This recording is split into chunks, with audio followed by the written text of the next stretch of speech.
What's going on, guys? Today we're doing a video on spark plug replacements on a Ford F-150. This is a 2017. First step, you're gonna have to move the air box out of the way. As you can see, the intake manifold is here, which blocks 3 of the spark plugs on the other side since this is a V6, but you have the first 3 on this side that are pretty accessible. So first things we're gonna do, get rid of this air box. We're gonna have to remove this intake manifold, and then we can get to the spark plugs on the other side. Best way I found to take off the intake manifold, unclip the latch here so you can lift off the box as if you were going to change the air filter, and then simply unscrew the bracket here so you can pull it right the way back. You may have some wires at the back you need to disconnect, but otherwise you can kind of fold them out the way.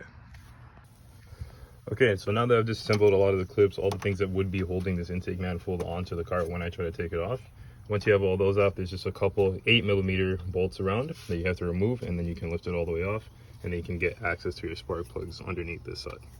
Clips. Okay, so now that all the bolts are loose, there's a bunch of 8mm. They're kind of tucked in different places. There's one extremely long one that sits right here.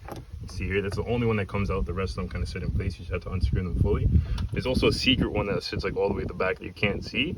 You're just going to have to feel for it and then release that one as well. And then you can lift the intake manifold off.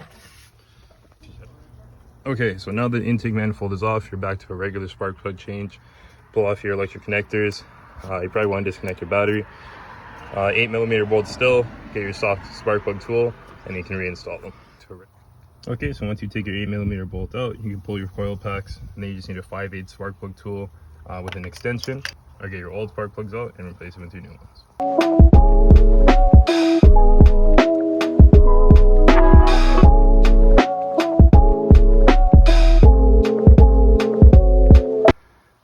Okay, so now that all your spark plugs are back in, you just have to go back to reinstalling your intake manifold. Don't forget you have this one extra long bolt and then the one that's hidden right at the back.